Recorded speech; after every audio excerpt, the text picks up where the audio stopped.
set up that way.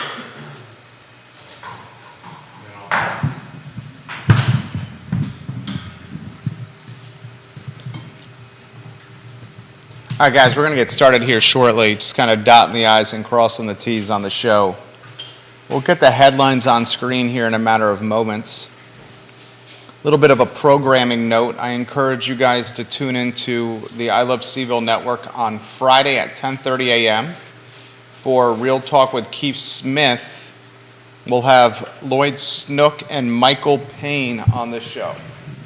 Lloyd Snook and Michael Payne on Friday's show, 10:15 a.m.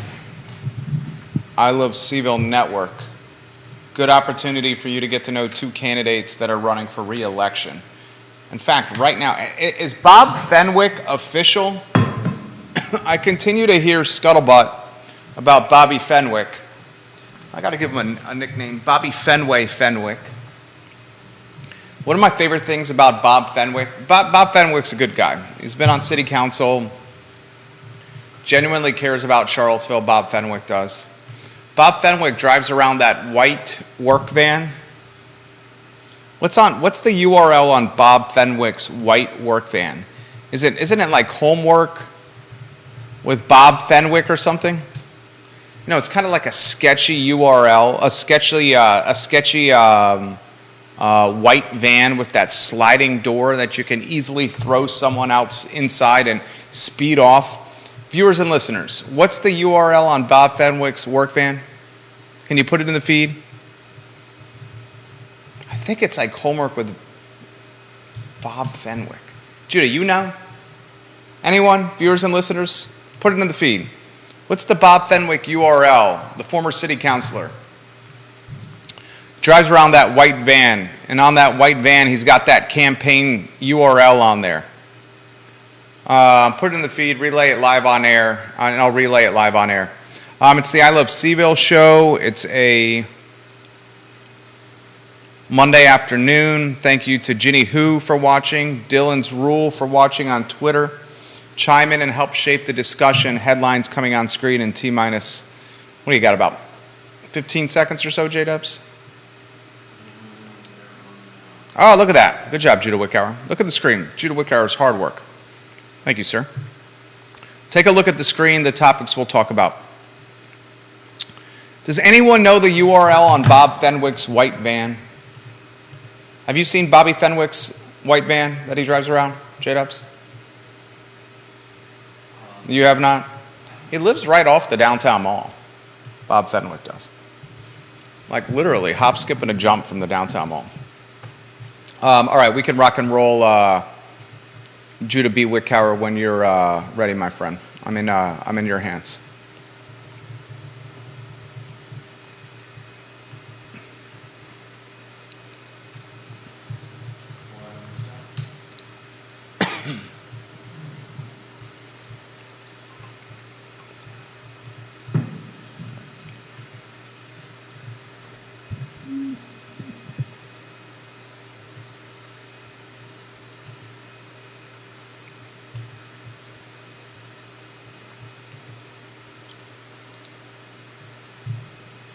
Good Monday afternoon, guys. I'm Jerry Miller, and welcome to the I Love CVille show. Thank you kindly for joining us live in downtown Charlottesville from our building, the Macklin Building, on a show today presented by Scott Wagner of Scott Wagner Integrated Medicine.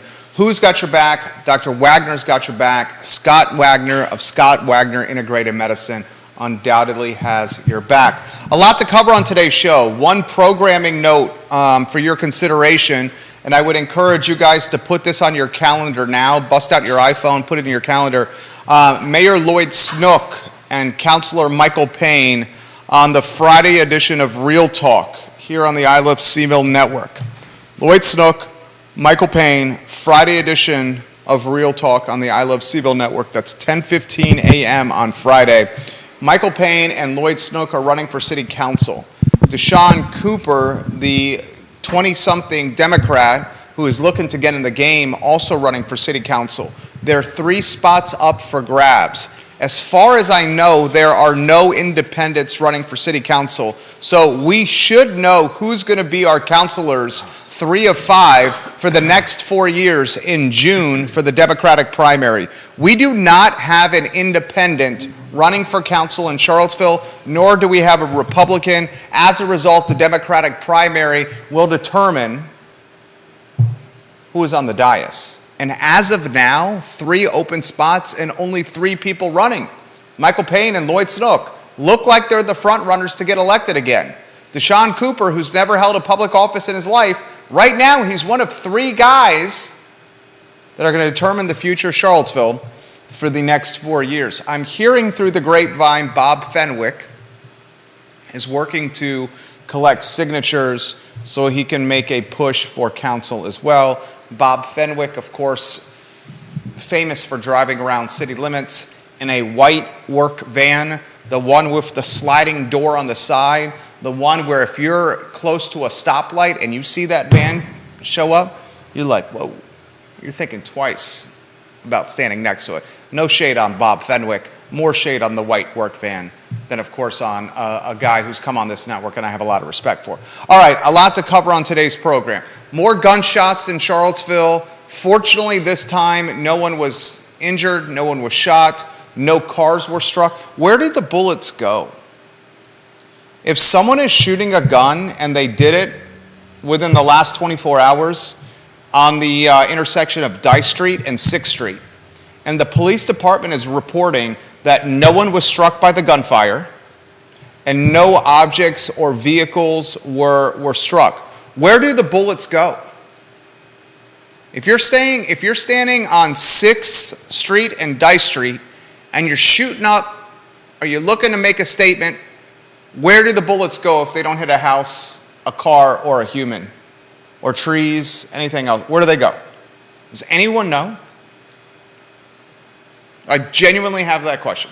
The police said no one was injured and no property was damaged. Where do the bullets go? Trees, lawns. Is that where they go? They just get buried in yards? Yeah. They get land in trees? I mean, I would very curiously love to know where those bullets go.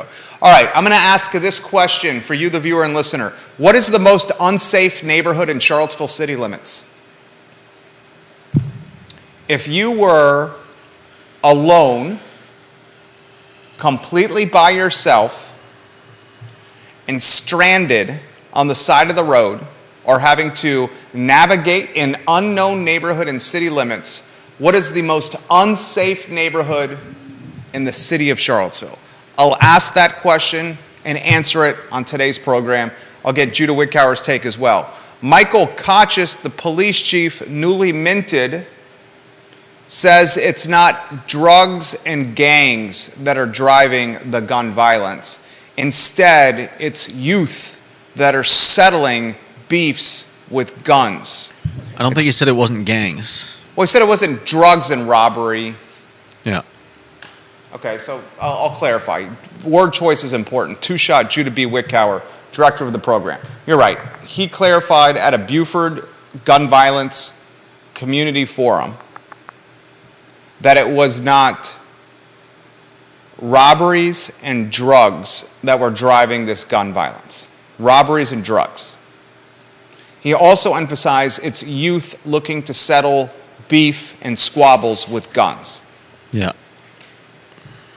So we'll talk about that community forum. I was hoping to go a few days without talking about guns on this show. And frankly speaking, and I mentioned this last week, I almost didn't even bring this up, the Dice Street and 6th Street gunfire, the spraying of bullets, because no one was shot. No cars were damaged. Unlike the one last week behind the porno shop, Ultimate Bliss, behind the Best Buy, right? There were cars that were riddled with bullets. Yeah. They got peppered with bullets. Mm-hmm. This particular one, the police has clearly stated no property damage. So I almost didn't bring this up. Then I felt like I was doing a disservice to the community not continuing this, keeping it in the news cycle, because we know we have the media outlets watch the show, Judah. What were you about to say? What was on the tip of the tongue? And good afternoon. Happy Monday to you. I mean, happy Monday. For all we know, this is someone, shooting a gun off into the air. Shooting in the air? I mean, In a neighborhood? I mean, you got the map, right? yeah. Did you get the map we could put on screen? Judah Wickhauer does a great job with these maps, so we know where the gunfire is. Let us know when it's up there. There it is. Juan Sarmiento, I'm worried about that as well. I'll get to you in a matter of moments, Juan. I love when you watch the program, Juan Sarmiento. Look at the screen. Here's where the most recent gunfire was. Judah's got a map on screen, a Google map on screen with a red circle around it. And it kind of does a good job of depicting where this happens. We try to do this every time. I mean, you're basically talking, you're a hop, skip, and a jump from the ice cream shop, right? I mean, this is Fifeville. This is right behind the ABC store. This is right behind Blue Moon Diner. It's a block behind the ABC store and Blue Moon Diner. Yeah. You can go, this puts in perspective, Judah, this puts in perspective, keep the map on screen. This puts in perspective gun violence, okay? And this really is a microcosm of Charlottesville. 2 blocks from where this happened is Shenanigans, where you can buy toys for $140 a piece. You can go to a Tony and Swanky toy store 2 blocks from where this gunfire transpired. Yeah.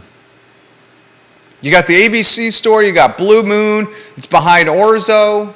Juan Sarmiento, the king of transportation, one of Louisa County's finest residents, says if you shoot them up in the air, there's no idea where they will go once they come down. It's extremely dangerous. Yeah. You shoot them in the air, you have no idea where they're going to go when they come down. I'd love to know where these bullets went. Oh, yeah. When I see videos of people shooting guns off into the air because they're celebrating something, it's like, okay, who did you just kill? I mean, it's not guaranteed it's going to come down on a person, but that's not a very comforting guarantee. Juan Sarmiento says a boy was killed several years ago in Spotsylvania County on the 4th of July from a bullet after it was shot in the air. Yeah, that's how it happens. Yeah. They do come back down. So it asks this question. It's a fair question. And Kevin Higgins says that little boy was walking in a parade with his dad when a bullet found him and killed him. That's terrible. Gosh, that is terrible. I did not know that, Kevin Higgins. That breaks my heart. Kevin Higgins, thank you for that insight. Don't shoot guns in the air. Yeah. This isn't like Billy the Kid time where you're shooting guns on the open plain Right. and it's not a densely populated area. Yeah. I mean, has anyone seen Young Guns, especially Young Guns 1, when Emilio Estevez is thrown out of the house, all the bandits, Billy the Kid and his friends were in a house that was catching on fire. The law was outside, and one of the strategies they had for escaping was put Billy the Kid in a chest, throw him out the window as the house is being set on fire, the second floor window of an attic, and he comes out of this chest where he's tucked because they didn't expect him in the chest. They were trying to throw stuff out the window because they didn't want it to burn, and he comes out of the chest, guns ablazing, shooting the authorities outside the house. That's Young Guns 1. It's a great movie. What does that have to do Kevin with- Higgins, I appreciate you sharing that. Go ahead, Judah Wickhauer. What does that have to do with shooting guns into the air? I mean, in Billy the Kid's time or in Young Guns' time, you could just shoot them in the air and they just land in the dirt. You didn't have a lot of close neighbors. Here, if someone legitimately is holding a gun on 6 and dice and firing it in the air, he's doing it in a neighborhood that has thousands of people. Yeah. I mean, there's probably there's thousands of people that live in Fifeville. There's no guarantee it'll land in Fifeville. It could Right. I don't know I've never done the math on how How far far a bullet will go at what angles, but I would imagine they can go a pretty decent distance. Yeah, well said. Lonnie Murray, the king of the environment, watching this program, offering a comment strictly as a citizen today. Lonnie Murray says this: I'd love to know when youth are caught with guns, has anyone compiled any statistics on where they are getting these weapons? If Matt Daring is watching today's program, and occasionally he does, he often shares insight into the amount of guns that are owned in this community. And guns far outnumber citizens. Matt, if you're watching, share that statistic again if you could. The amount of guns owned in America far outnumber the amount of Americans. What are there, roughly 330 million Americans, Judah? Something like that. I think there's roughly 330 million Americans. Look at how many guns are owned in America. I learned this from Matt. We disagree on a lot of stuff, but I do like his comments. Lonnie, it's a great question. I would love to know where youth are getting guns from, too. I would imagine it's a combination of stealing from cars and houses, taking from parents without their knowledge, or straight up just purchasing it on the proverbial black market. Yeah. It's entirely too easy to get guns right now, especially of the high caliber. That's a topic for another day. Lonnie, I mentioned this live on air. What's the most unsafe neighborhood, would you say? I mean, for me, it's a clear cut. There's Matt Daring. Thank you, Matt. He says it's 1.44 guns per person in this country. So let's just do this. Let's say Central Virginia, all of Central Virginia. And Central Virginia is Charlottesville City, Albemarle County, Nelson, Louisa, Orange, Greene, Fluvanna, Keswick, Barbersville. Central Virginia is vast. Let's say there's 300,000 people in Central Virginia. That's a smidge high, but that's a good number, 300,000 people in Central Virginia. 300,000 times 1.44, that's $432,000 guns in this market. 1.44 guns per person, 1.44 times 300,000 is 432,000 guns in Central Virginia. That's why a lot of people that are against the gun buyback program say, what is getting a few guns off the street when we have roughly 432,000 of them in our market? And I understand that point. It's also misleading, though, I think, because it's not like, I mean, I don't have a gun. I'm pretty sure you don't have a gun. I don't have a gun. I have a pocket knife. Then Your pocket knife is on you, right? Yeah, I've got a pocket knife. Let's whip out that pocket knife. Whip it out on screen. Show us your most scary maneuver that you would do. Okay, you're in a scary neighborhood. We got to figure out what the scary neighborhood is. All right, I'm going to set the stage here. Your car just broke down. It is now 1 a.m. You were on a date. You thought you were going to spend the night at her house. Instead, you're driving home just after 1 a.m. You're coming from her house after you dropped her off. You're heading to your home. You have Liza now from the back seat sitting shotgun because she wasn't sitting shotgun previously because the girl that you were wooing was sitting this is shotgun. Charlottesville? You left her house. Now Liza's in the front seat because you just dropped her off. You thought you were going to spend the night, but unfortunately it's not going to happen. You still got a second date out of it, so it's a good thing. You're broken down in an unsafe neighborhood. You feel like you have to protect yourself. What is the scary maneuver you're going to do with the pocket knife you have in your pocket right now? The show is yours, Judah Wickower.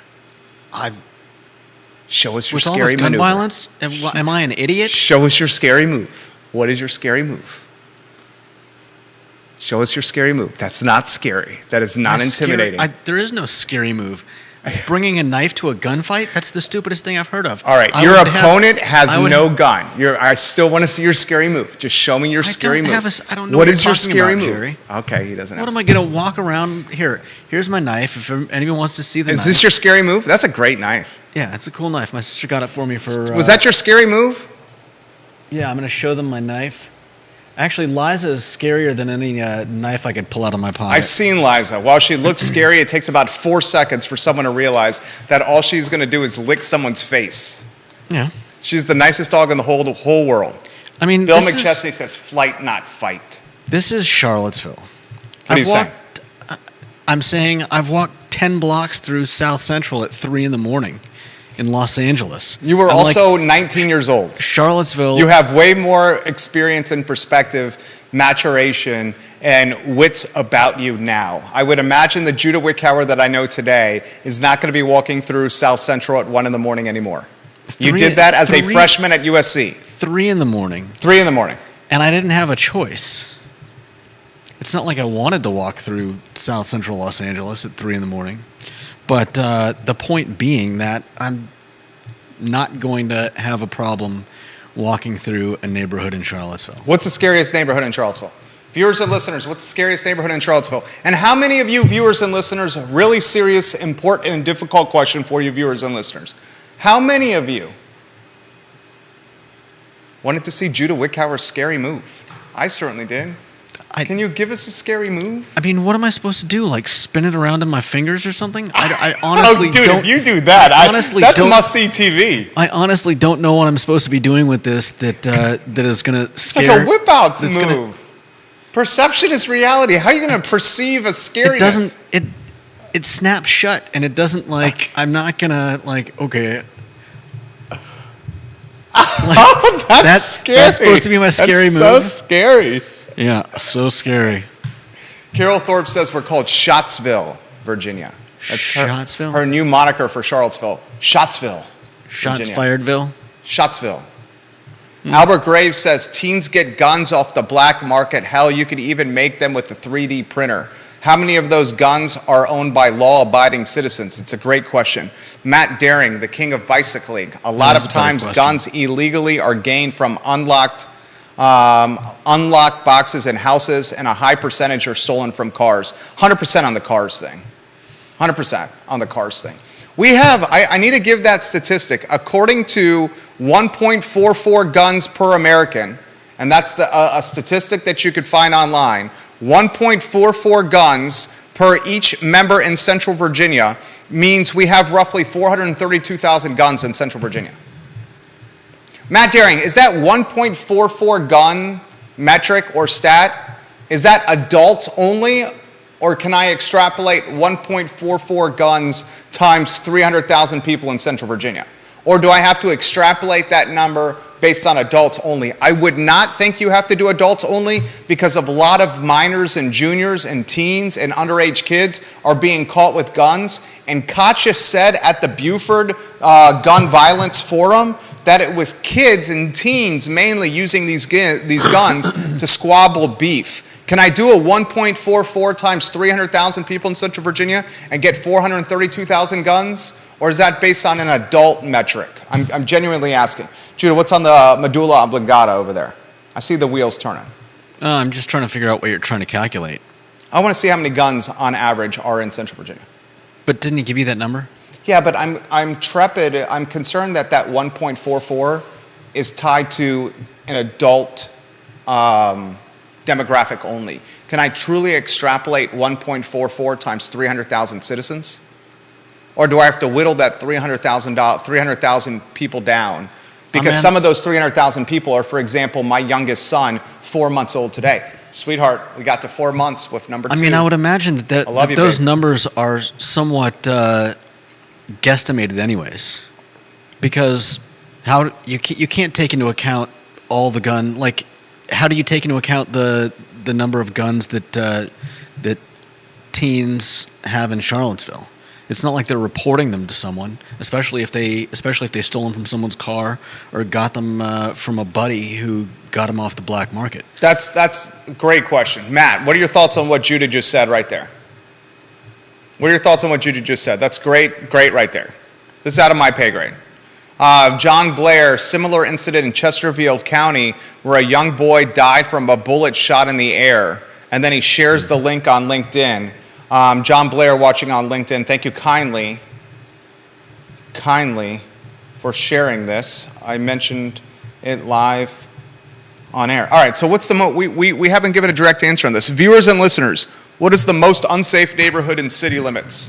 What is the one neighborhood you would not want to be caught in by yourself after hours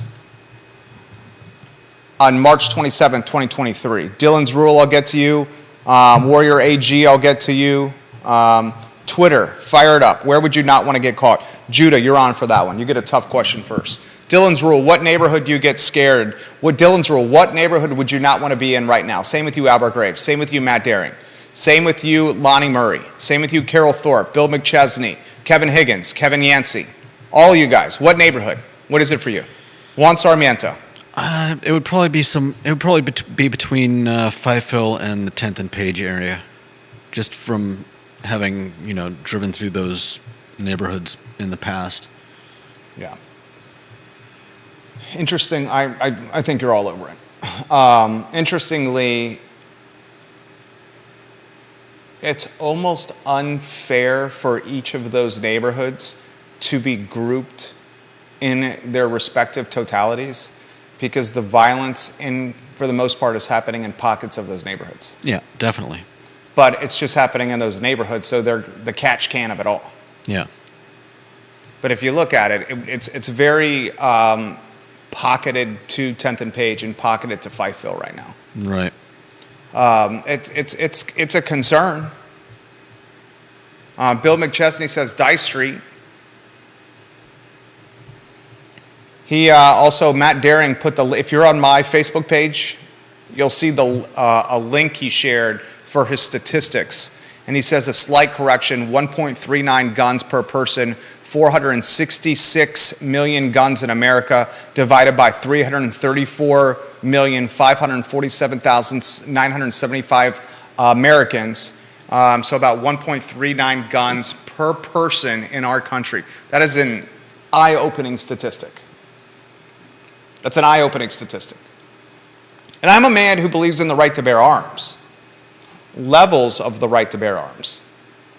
But 1.39 guns per Americans, that really puts things in perspective. Juan Sarmiento says right behind the city yard, 10th and Page and Fifeville.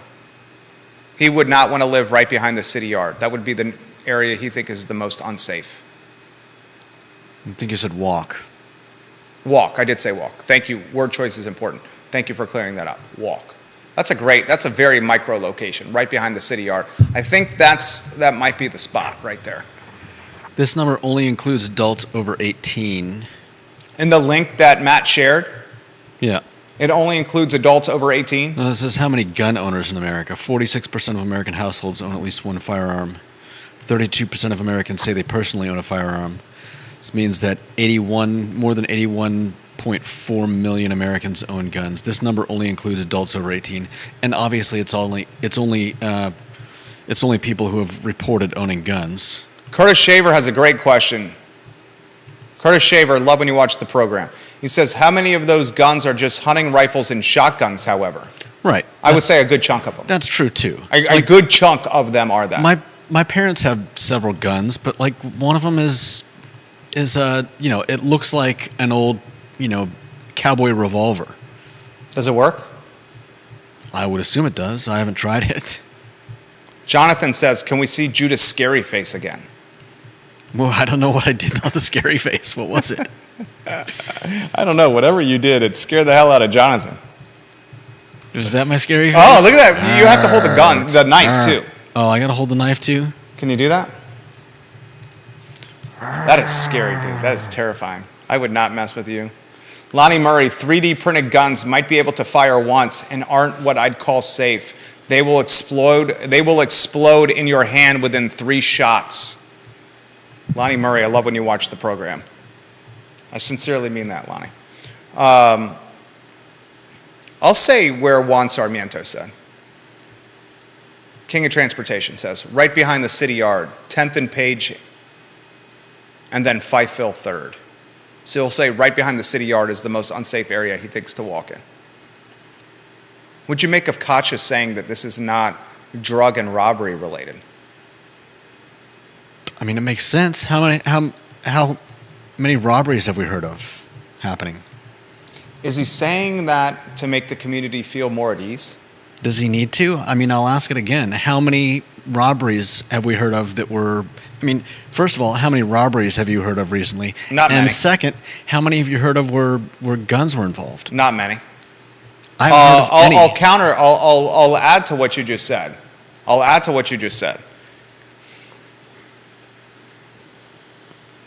Part of the narrative is certainly that this violence is drug related.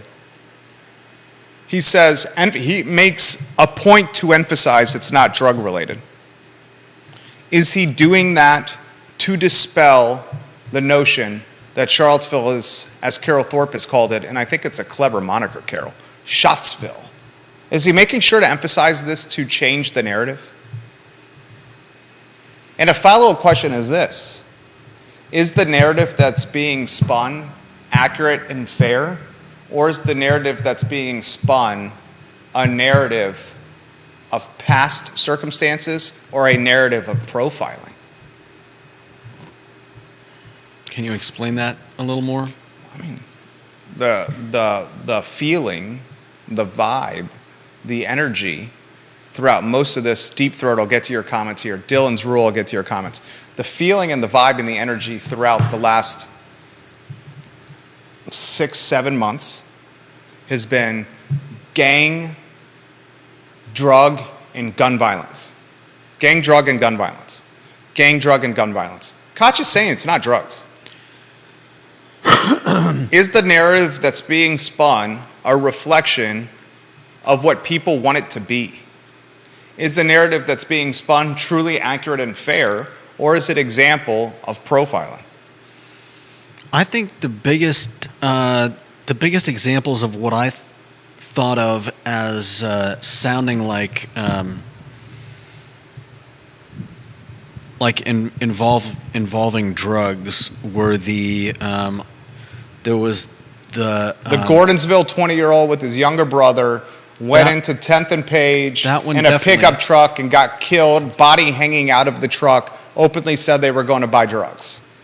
I don't remember him openly saying he was going to buy drugs, but I remember hearing something about him, The younger brother said, I brought him into this. lamenting. I thought it was the older brother. No, younger brother. Older brother actually was the one who died, who was murdered. Okay, well, yeah. Gordonsville guy. That to me sounded like, from what I'd heard, it was more of the guy was saying, it's my fault. I got him into this.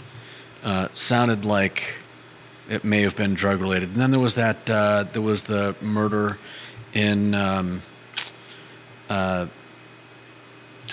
Belmont that sounded like some kind of crazy gang hit or attempt at stealing someone else's drugs or kidnapping someone. But most of the others,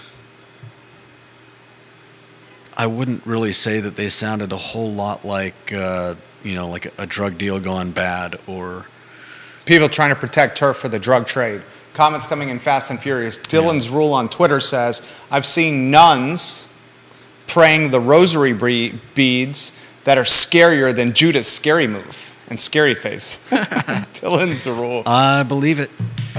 The Sisters of Mercy were very influential in my maturation and development. I went to a Catholic school growing up The from sisters of the festering cold sore. 4th grade until graduation, senior in high school. I went to a Catholic school. And the Sisters of Mercy, Sister Virginia, Sister Juliana, Sister Gabe, Sister Virginia, Sister Carol, they were tough. The Sisters of Mercy often showed No mercy. very little mercy. Deep Throat says, it's not so much a given neighborhood that I would be scared of. Instead, it's close proximity to any CRHA property. And he provided the data a few weeks ago of how a lot of these shootings are associated with folks that are living in Charlottesville Redevelopment and Housing Authority properties. Section 8 voucher program housing, according to Deep Throat, is breeding a lot of this crime. And he's got the data to back it up. He legitimately, Deep Throat, has a map where the shootings have happened. Yeah. And he puts spots where those shootings happen, and then he overlays another map where the CRHA properties are located, and he puts that map on top of the map with the shootings, and you'll see very close proximity to those CRHA properties and the shootings from a location standpoint. You got something you want to add there? You look pensive. I was You just did that thinking look where you I was want to just say something. Thinking of how to phrase this. I think sometimes the people that have the least are willing to go the farthest to protect it. If that I don't follow. Try that a different way. People living in CRHA housing are oftentimes it's low income housing, right? Yeah. So these could reasonably you could reasonably say that these are people with very little. They're not working, $50,000 a year jobs, and so what little they have, I think maybe there's I don't know if it's an outlook, whatever it is. I think it's a sense of desperation. Well, yeah. It's a sense of desperation. And that desperation, as you have aptly characterized in previous shows, becomes much more determined or impactful or influential when credit card debt's out of control, when the only job that you can get is potentially a $12, $13, $14 an hour job, and 12, 13, or 14 bucks an hour, if that, as you've said, ain't gonna get you much in this town. As the divide becomes more palpable and tangible, and the wealth divide has become more palpable and tangible, the sense of demoralization, the sense of I will not ever be able to be welcomed in this exclusive club becomes much more difficult to swallow. Yeah. And that's what's happening. If one more person tells me to pull myself up by the bootstraps. Yeah. The latte factor. Drink one less coffee per day. Yeah. The old Dave Ramsey theory. Drink one less coffee per day. Yeah. You drink one less $4 coffee a day, you're going to save what, 50 bucks a week? You're going to get an extra 200 bucks a month? Maybe an extra 2,500 bucks a year? 2,500 bucks a year, what's that going to get you? We told you last week the entry point in Albemarle County in the city of Charlottesville, if you want a 3-bedroom, 2-bath, is $235,000. The Villas of Southern Ridge. I got a rental property in that complex. Yeah. $235,000 is the entry point for Charlottesville and Albemarle County if you want a 3-bedroom, 2-bath. House goes on. Condo. It's a condo, not a house. Condo goes on the market. Within 5 days, it goes under contract. Within 5 days. $235,000. In January, you know what that number was? It was $217,000. From January to the end of March, the Villas at Southern Ridge, a place that used to be the hood, that is now a condo complex, for sale. It used to be the place you didn't go. 20 grand roughly in appreciation in 2 months? Yeah. I mean, good for the haves, not good for the have-nots. And they were, to be fair, they were already out of a lot of people's range before it started jumping up, before these prices started getting completely and utterly insane. You're saying the villas were? I'm saying even before the prices started shooting up, a lot of these places were already out of range for people. I mean, for people living in CRHA housing, they were never going to be. No. They were never going to be buying a place in the villas. No. Even before the prices shot up 20%. Maybe that gets back to the statement Ray Cadell likes to make: not everyone's destined to be a homeowner. That's an easy thing to say, and I think he's really talking about people that choose whether or not they want to buy or rent. I think we're talking about people that will never have a choice. Well, I mean, that's the kind of stuff that John Blair, you still watching? John Blair tagged me in some great tweets over the weekend. He was talking about tweets he tagged me in was tweets associated with owning vehicles and how the used car market they're now predicting is never truly going to be stable again, the used car market. So the likelihood of a two-parent family having 2 cars moving forward is becoming very unlikely because of the cost of the vehicles now and the fact that they're not stabilizing. It's utter insanity. So we're basically talking, there was a time, my brother and I are children of entrepreneurs. My dad, a small business owner. My mom worked in the small business my dad ran, owned, started. They owned it together. They were married. They owned it together. He was a CPA. my mom was the front of the house, did everything, the glue that kept the small business going. My dad, the CPA, a lot of the brains, but really what my mom was doing was paramount to the success of the family business. It was a one-income family. Our family of four was a one-income family, but that one income was able to put two kids through Catholic school. That one income was able to afford two vehicles. That one income was able to afford a nice home.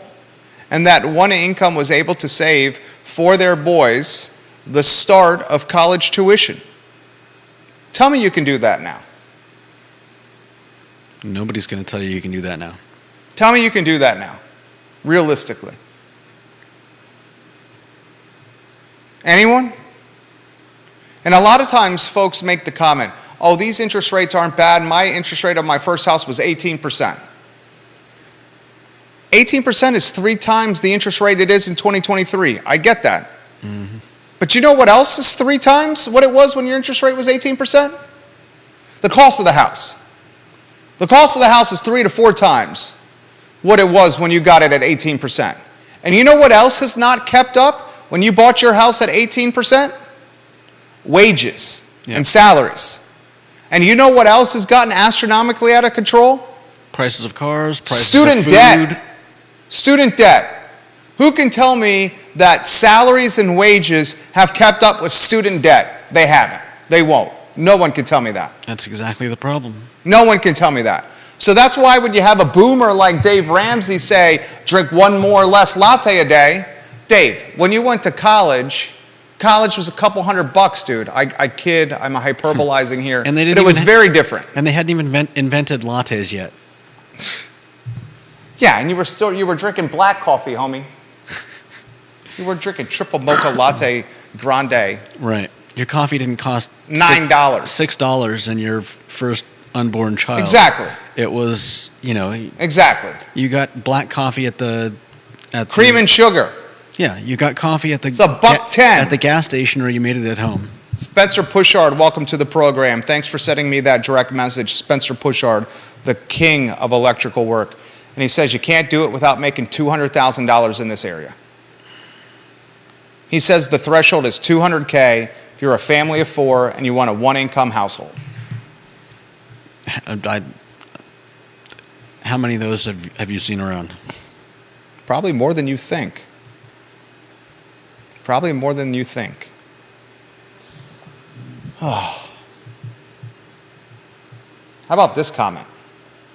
How about this topic? Are you putting folks would like the lower thirds back on screen for our talking points? Which one are we on? Let's go to the Bodo's one. Bodo's Bagels has now said to their team members, masking is optional. Bodo's Bagels has now said to team members, masking is optional.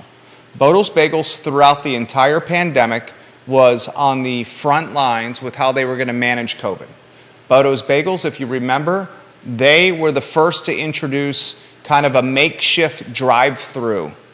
That drive-through, frankly speaking, caused a traffic jam of tremendous proportions on Preston Avenue and on Route 29. So much that people were legitimately asking, how is this legal? This makeshift drive-through that is spilling onto major thoroughfares. Bodo's Bagels was one of the first to limit and close dine-in. They were one of the first to close it and restrict customers to strictly takeout and drive-through only. Bodo's Bagels, one of the last to remove the masking requirement for employees. Just recently removed the masking requirement. What do you make of that? Just in time to get it back. Why you say that? I'm joking, but I did see something about COVID. The uptick? Being on the rise again because of what was something about the lack booster of resistance. Bivalent, the lack of bivalent vaccines. I don't know. But a lot of folks making the claim that COVID's back or it's gaining momentum again because there's booster resistance, vaccine resistance, or people are just over it.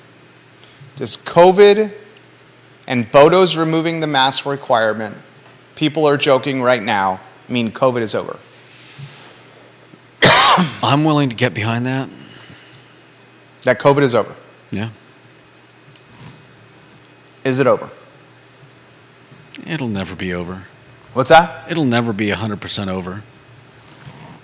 Is it over to the point that the news cycle has so much to cover right now with Jerome Powell, with raising rates, with the bank crisis, with people taking their deposits out of banks, the Ukrainian war, Joe Biden, the fact we're truly not in a presidential year, election year?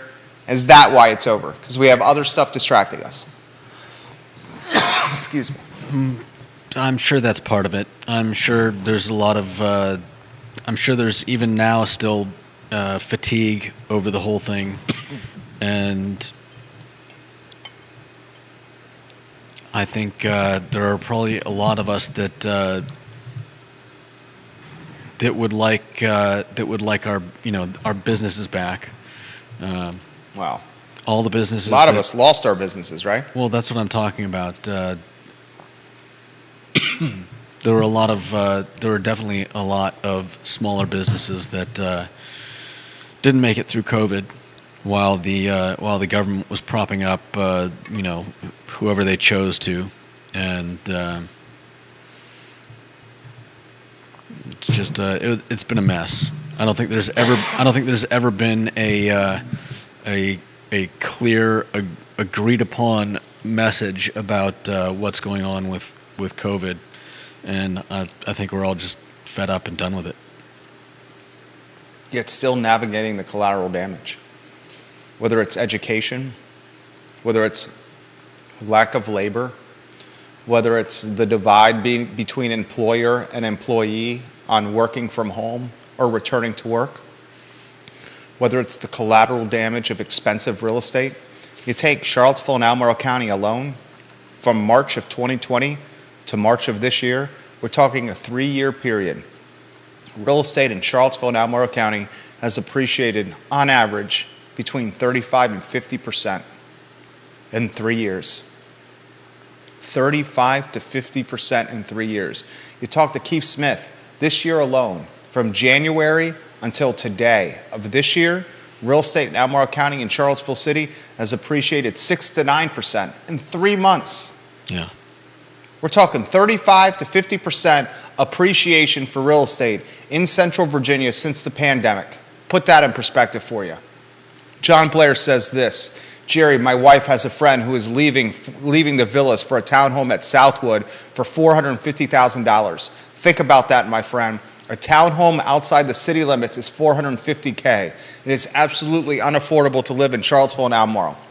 He also says a family of 4 in Charlottesville would need an annual income of $200,000 a year to own a home, own 2 cars, and put both kids through college. Not a doubt in my mind, that lifestyle now requires $200K in Charlottesville and Albemarle County. Not a doubt in his mind. JB, John Blair, the king of knowledge. Bill McChesney, the mayor of McIntyre: I still wear a mask in public situations. I noticed today at the Martha Jefferson Hospital Phillips Center, there were patients not wearing masks. Philip Dow, the king of Scottsville: the rich are getting richer and the poor are getting poorer. COVID eroded the middle class and whittled the middle class down like a number 2 pencil. I think what it did is like the tide going out. It showed what was left in the mud. I think COVID revealed what was already going on. It magnified. It amplified. Yeah. It amplified stuff that was being disguised through lipstick on a pig. Yeah. Katie Pearl, the Queen of Whitehall: I often forget about COVID and then I walk into Bodo's. Glad they are allowing their employees the ability to take their mask off. I think most would agree that it was more than about time. I would agree with that. It's your choice. It's your choice. Wear the mask if you choose to wear it. do not condemn someone next to you who chooses to not wear a mask. It's your choice. Katie Pearl, thank you for the perspective. I really, really enjoy you commenting on the show. I relay this live on air. All right, next topic. We asked a couple weeks ago if Charlottesville City needed a curfew. And I highlighted what Roanoke City was going through. Roanoke City has a curfew law, they just don't enforce it. Roanoke City's got a gun violence problem, so now city councilors in Roanoke City, here in Virginia, the Star City, they're saying we need to enforce this teenage curfew potentially. We talked about it on this show. We see who's watching our program, and we notice constantly that we got the newspapers and the TV stations and the radio stations watching what Jude and I are talking about on the program. Well, someone at CBS 19 was tuning in about the Roanoke curfew and what we were talking about, and they asked the question of Mayor Snook. Mayor Snook's going to be on the talk show on Friday, 10:15 a.m., along with his colleague, Councilor Michael Payne. CBS 19 asked Mayor Snook, our neighbor down the hallway, saw him this morning, saw him this afternoon, probably see him later today, go and see him a couple times tomorrow. See him all the time. Great guy, nice guy, likable guy, done a lot of good things for Charlottesville. Lloyd Snook, I sincerely mean that. CBS 19 asked him, should we have a curfew for teens? He said it's too early for that. It's too early for that. And I will say the gun violence that is happening is not happening after these curfew times would be in play. It's Monday through Thursday, Sunday, Monday, Tuesday, Wednesday, Thursday. If you're 16 or under, 11 o'clock curfew. Friday and Saturday, midnight curfew. A lot of this stuff is happening before those times. That's a scary thing. Yeah, I don't think a curfew is. I don't think a curfew is going to have an impact. No. If anything, it would just be a perception type of impact. Yeah. Not a tangible impact. You put the curfew in the same category as the gun buyback. As an opportunity to see like you're trying to manage perception for the community. We'll ask Mayor Snook about that on Friday. Anything you want to add on curfews? No. No? You agree with how we covered it? I think we covered it well. Yeah, I don't think it's going to have a whole lot of effect. I mean, I think it would have a greater effect on kids who are not doing anything illegal than it would any kids out doing, Stacy Baker Patty says Martha Jefferson Hospital dropped masking. That's in response to Mayor of McIntyre, Bill McChesney's comment on a different page. Vanessa Parkhill, the queen of Earlysville, the student debt is often a choice. Many young people are looking for the full college experience, not just the education. That often means going out of state to schools like Penn State, Alabama, etc., joining the fraternity, sorority, playing club sports instead of staying home for 2 years, working a part-time job, and going to PVCC. Vanessa Parkhill, a Penn State alum herself. The 2-year route at PVCC and then staying in state for the final 2 years is undoubtedly the most cost-efficient way of doing this. If you want to manage college debt, go to a school in Virginia, but first go to Piedmont, live at home with your parents, get above a 3.5 GPA at PVCC for your first 2 years, and you're guaranteed acceptance into any state school. If you live in Charlottesville and you go to PVCC for 2 years, you get a 3.5 GPA or better, you're guaranteed to go to UVA. You could choose to live your final 2 years, third year and fourth year at UVA with your parents as well. And if you do that, you're really on the hook for just third year and fourth year tuition at the University of Virginia and not necessarily room and board. She's saying you could do it that way if you want. It's about picking and choosing your battles. Regardless, a lot of folks coming out 6 figures plus in debt, if not larger.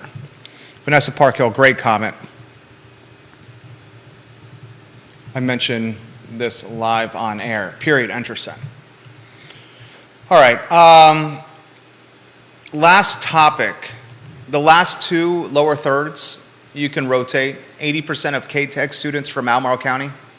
And then the best and worst thing I've seen on Twitter. Were you able to take a screenshot of Nancy's tweet that I sent? J-Dubs? Yeah, I think so. That was the tweet that you sent me. Yeah. First, put the 80% lower third on screen, if you could, please, sir.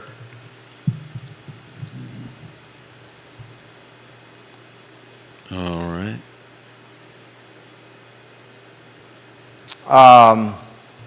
Man, what am I seeing on the feed here? Breaking news is happening in real time on the show. Ah, Lord.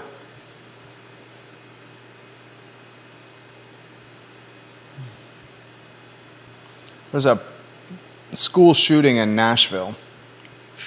It's going on literally right now.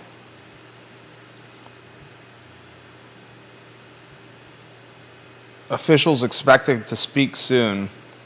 At least 3 children killed in Nashville school shooting. Good Lord. Literally is happening right now. Tennessee governor monitoring response to shooting at Nashville school. 3 children dead. Nashville officials about to talk. I'm so sick of this crap, dude. I'm so sick of this crap. Yeah. I'm so tired of this. This stuff effing resonates so much with 2 boys at home. Kevin Higgins said 2 adults were killed as well in that school shooting. Damn it. Ugh.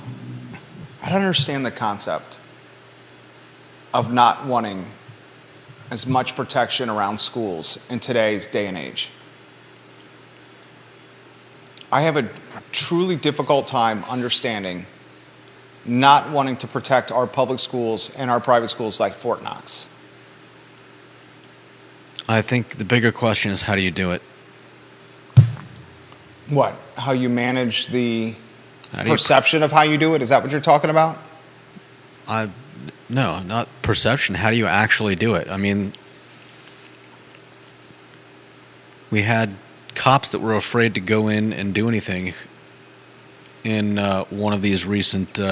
Carol said it was a preschool through 6th grade. Ah, she says, God bless them all. Amen.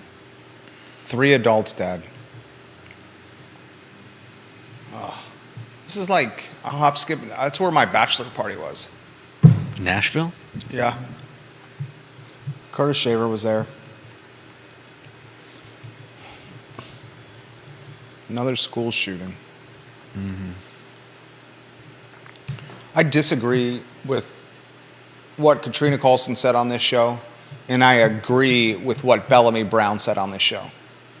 I think this race, the delegate race that Bellamy Brown, Katrina Colson, and Dave Norris are in, I think the number one topic in how people are going to vote is violence. I don't think the number one topic with how folks are voting is women's reproductive rights. I think women's reproductive rights, and I'm all for women having absolute autonomy with their body. Government shouldn't tell a woman what she can or cannot do with her body. That's ridiculous. We are not living in a time of 400 years ago or 300 years ago or 200 years ago. A woman should be able to do whatever she wants with her body. But I think the top topic in this delegate race, Brown, Colson, Norris, is guns and violence. Okay. Oof. We got off track. You can put the screen, so this stat on screen, 80% of K-Tech students are from Albemarle County. It's from a Charlottesville Tomorrow article. This Charlottesville Tomorrow article was the best thing I've seen on Twitter today. We've introduced a new segment on the show called The Best and Worst Thing We've Seen on Twitter. This is the best thing I've seen on Twitter today. If you could put Natalie's screenshot on, her last name, and Natalie, if I'm messing up your last name, I apologize. Is it Natalie Krovitz? K-R-O-V-E-T-Z? Natalie Krovitz, I apologize, I'm messing your name up. I'm going to retweet your tweet right now. I'm going to quote it. Your tweet is being highlighted on the I Love Seville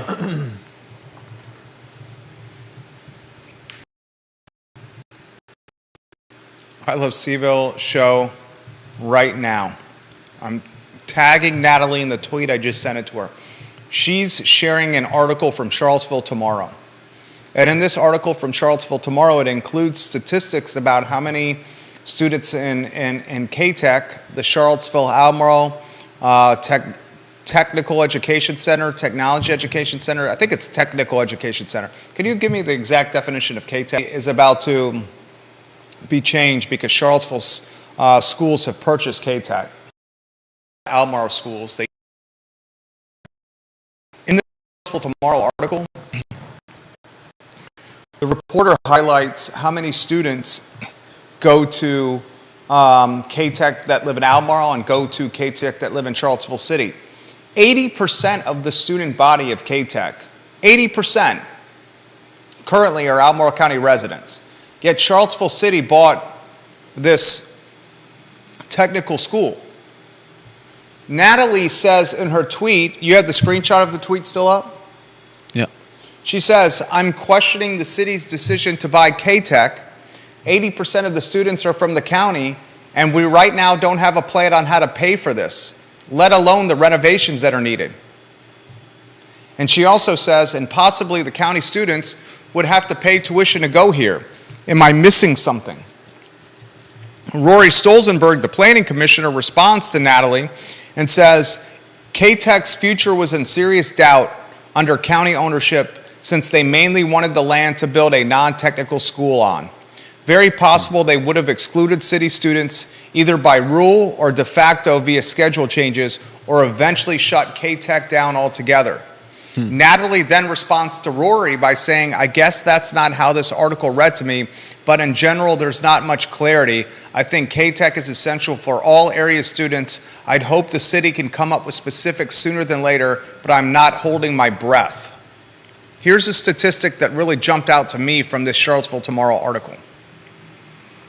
Albemarle students comprise 80% of the student body at K-Tech, with 295 students attending, compared with only 67 from Charlottesville.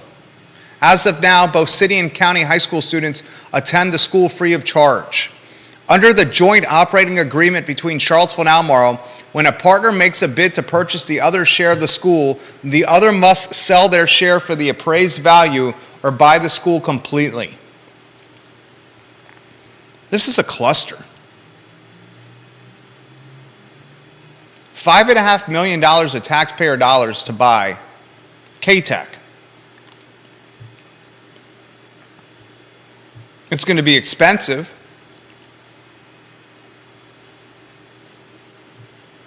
Most of the kids are from Albemarle and not Charlottesville City, 80% of them. And you got to wonder why this purchase was made. You know who put this on my radar first was John Blair. John, you were the first to put this on my radar, dude. About Albemarle buying K-Tech, or Charlottesville City buying K-Tech from Albemarle. You were the first to put this on my radar. The more I dig into this, the more odd this purchase seems. Lisa Costello, I agree that the abortion debate is atop of the issues for delegates, but I think the issue atop the list is gun violence, with women reproductive rights a close second. And you were right, Sarah Buczynski, it was a Catholic school.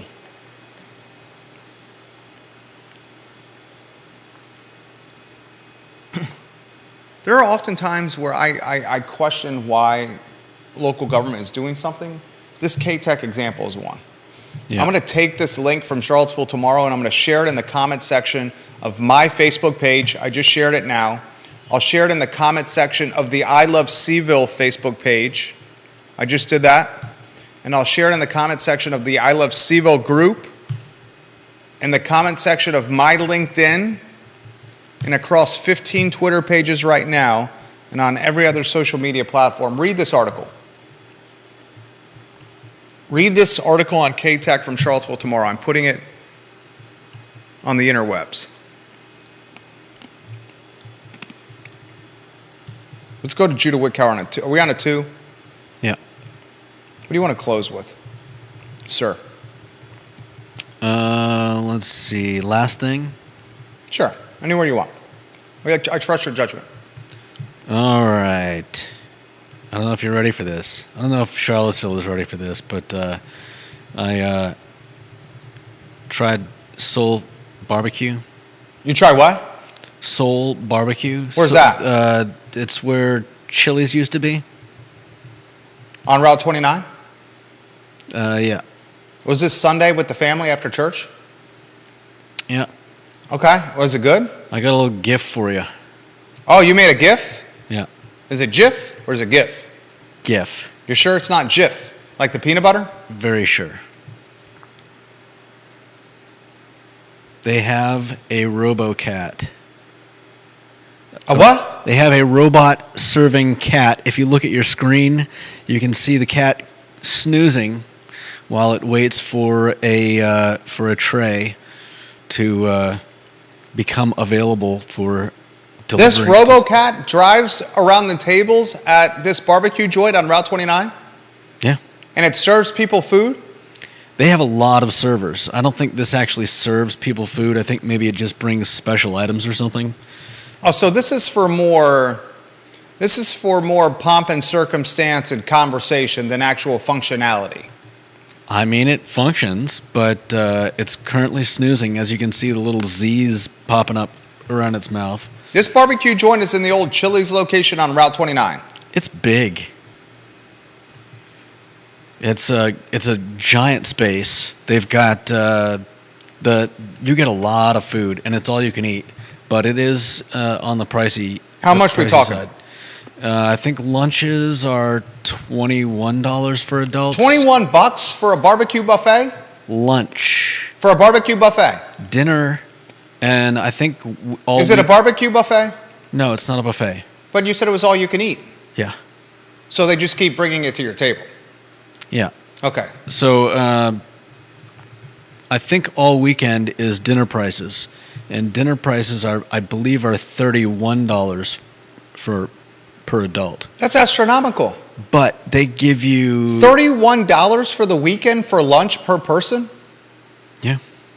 That's a lot of money. But you can sit there. Well, I think you have an hour and a half. I see you picked up the tab for your mom and your dad. Generous, Judah. It's expensive stuff. But it's good. They've got a. That's a lot of money, dude. It better be good. You get a couple barbecue items, and you get a bunch of hot pot items, and you do both. So it was. I think it takes a little getting used to. I just tossed everything into the hot pot, and then I was like, maybe I shouldn't have done that. But it's still good, and then you get some barbecue stuff that you just toss on the little. There's like a center barbecue, and you just put stuff on there, flip it over, and pull it off, and everybody can basically share all the stuff that you order. Interesting. Can you update the lower third on screen for the name of this place, so we can highlight it? Juan Sarmiento wants to know: was the food excellent, and would you go back and pay $31 a head again? Ooh. Hold on, I'm getting the name of the place. Todd Raff says K-Tech should be run by a completely different board and state ownership. Billing each district per student, both adults and high school kids. And he said the one he attended in New York is thriving. Carol Thorpe says last info on the shooting in Nashville, the deceased shooter in Tennessee is reported to have been a teenage female. That's different. That is a teenage different. female as the shooter. That's very different. No less sad. Normally, a lot of the shooters are white males. Teenage female shooter here. Would you go there again at $31, knowing what you know now? It'd have to be somebody else picking up the tab, or am I putting words in your mouth? You're putting words in my mouth. I apologize. It'd have to be a special occasion. Okay. Well, is that a special occasion kind of place? I mean, it's certainly a fun. Certainly, $31 a head is a good chunk. Yeah, but you can't go to. You go to the mill room at Boar's Head for $31 a head. What's? You go to the mill room that's 5-star. It's been so long since we've been. You go C&O at $31 a head. Really? You go C&O for $30. I'm confident not if C&O you- restaurant not if you're has getting- stuff on in the 20s on that. Not if you're getting something to drink. Let's see. C&O restaurant. I think there's a now. It's not all you can eat. Yours was all you can eat. C&O, dinner menu. I'm going there right now, dinner menu. You can't go to C&O for $31 a head. I take that back. Yeah. No, you're not going to C&O for $31 a head. You could get the gnocchi at $24. The only item on the menu for the dinner menu in the entree category that's under $31, there's only one, and that's gnocchi. You're not going to C&O for $31 a head. Let's see if you're going to the Mill Room. I need to choose my words carefully here. I love the Mill Room. I think the best cocktail in Charlottesville is the Old Fashioned at the Mill Room, the restaurant at the Borset. I truly, sincerely mean that. I love that effing cocktail. Let's see the dinner menu at the Mill Room. Is there anyone at $31 a head? They got a burger in the 20s, because I've had that burger. You're not going to C&O for $31 a head. The Mill Room, I'm calling up the website. It's loading as we speak. Bandwidth looks a little stretched right now on the Boar's Head website. I'm confident there's a $24 menu, a $24 burger there, roughly. I'm thinking the closest thing to this is Melting Pot, and that's. I mean, I'm pretty sure you're not getting out of the Melting Pot for. There's a boatload of stuff at the Mill Room for under $31 a head. I don't think you're going to the Melting Pot for less than $30. So I wouldn't say that this place is irrationally priced. They do give a lot of food. I just got a text message from a viewer and listener that's listening. There's a new Korean barbecue in the old Rock Salt Champion location. Korean barbecue. Yours is Korean barbecue, right? What? The place you went to, Korean barbecue?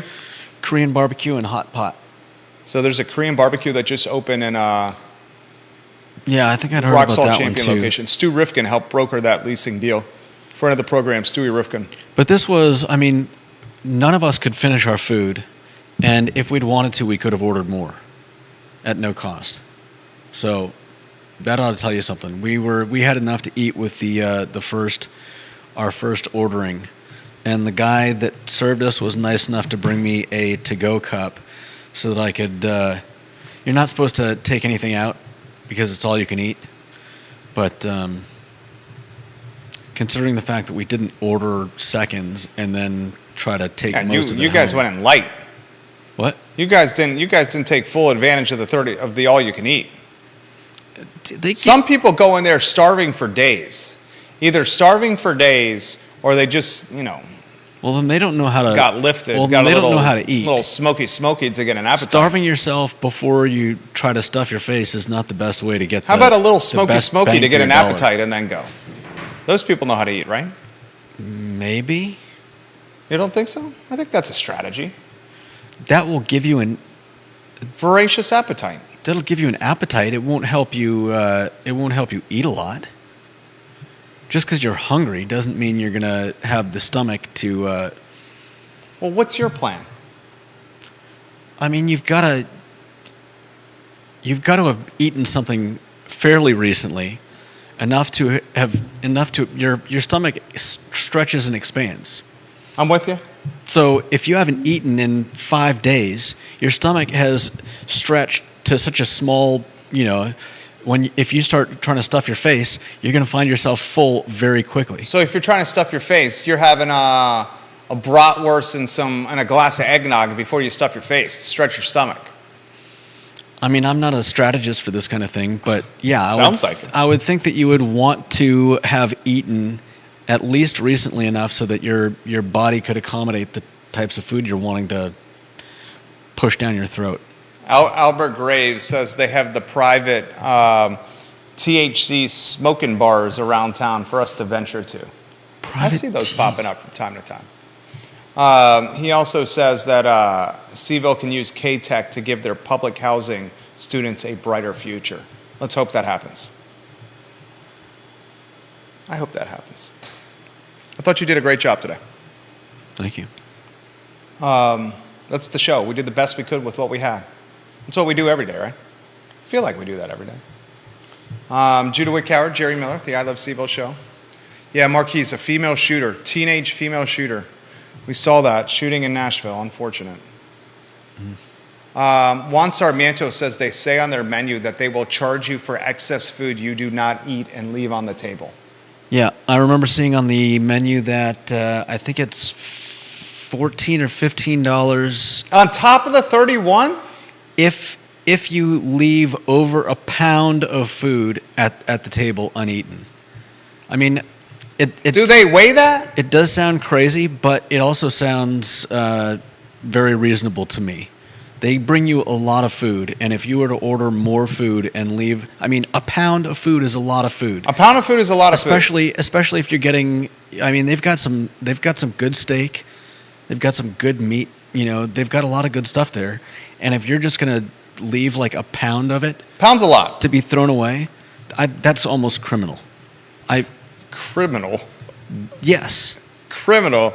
if you're fine leaving a pound of food on a table uneaten. No, yeah. I'm not fine with There it. are people that have no food. There Yes. are people that I have this conversation with my son on a daily basis. and I'm not just talking about people that can't afford food. I mean, we were talking earlier in the show about people that are living in CRHA housing. They're not going to the Seoul Korean barbecue and hot pot. Not at $31 a head, and I'm not trying to throw shade, but $31 a head ain't cheap. Exactly. I There mean, are your people- dad basically dropped after. Did you guys each get sodas? No, Just waters? I think my dad was the only one that got a drink. Did you get a water? Yeah, I mean, Did your they mom brought us get a all- water? They brought everybody water. It's I mean- kind of like a regular restaurant in that regard. He basically dropped right near $140 for lunch. I mean, I didn't see the bill. I mean, but you figure yeah, I would guess- $93. What's the Charlottesville charge? Like 11% for taxes and all that jazz. So there you're at a Hyundai. Yeah. Hyundai Plus and tip. change plus the 20% tip. Big Jim's generous. I mean, you're talking $1.25, $1.30 and change. Quite possibly, yeah. $1.30 and change, and you guys didn't booze it up. And you had H2O and only one soda. That's a nice chunk of money No doubt. for lunch. Yeah. Nice chunk of money. I appreciate that. I did not know that. Good insight right there from Judah B. Wickower. Thank you. So do you recommend it? Would you tell people to spend their hard-earned money there for a meal? That's what people want to know. And Juan Sarmiento says that robot, that cat robot that you showed on screen, is also at Iso Ramen, Really. the ramen joint. They also have that there. There it is again. And he said professional eaters do not starve themselves before competition. Are you going to suggest and put the good Judah B. Wickower name on the line and advise people to spend their hard-earned $31 at this restaurant? If you like, Up? just let me freaking talk. Up? This is a politician's answer. No, it's not. Yes, I did enjoy it. Yes, I would say go check it out. And I was going to say, if you like what is it? I can never remember the damn name. The fondue place. Melting The Pot. yeah. Yeah, the place is if good. you like the melting pot, this is like a Barbecue version. an Asian version of that. There you go. It's Nice. good. It's enjoyable. Nicely done. It's perfect for if you've got a vegetarian. They've got lots of vegetarian options. It was a good place. It's a great review by you. I would recommend talking to someone that's been. And You have been. You're the one that people count on Yes, for advice. but I'm They're not- counting on you. Good grief! It's okay to say go. If someone doesn't I'm like not it and telling- you tell them you're to just- go, it's you're totally just- fine. You don't know what you're talking about because you don't know what I'm going to say. I was going to say find someone that's been there and ask them the best way to eat the food because you can't just do what I did and toss everything in the pot. Good advice. Good advice right there. Ollie Muff, nice to see you active in the community, Judah. Ollie, it's been a while. Ollie's a good man. Yeah, giving you props right now. I've gone rock climbing with Ollie once or twice. Giving you some props. I believe Ollie is watching in Colorado Wow. right now. Welcome to the program, Ollie. All right, that's the show. We got to get out of here. I got a meeting coming up. All right, Friday, 10:15 a.m. Lloyd Snook and Mike Payne. Lloyd Snook and Michael Payne, Friday show, 10:15 a.m. Real talk, write it down. Judah Wickhauer hit a home run. My name is Jerry Miller. This is the I Love CVille show, where we talk Korean barbecue, gun violence, affordability, small business, and Judah's scary, scary face. Multiple folks are asking for you to close with your scary, scary face. There we go. I like it. That's intimidating. That's quite intimidating. Yeah, For Judah Wickhauer, I'm Jerry Miller, and this is the I Love CVille show. So long. Good job. Good job.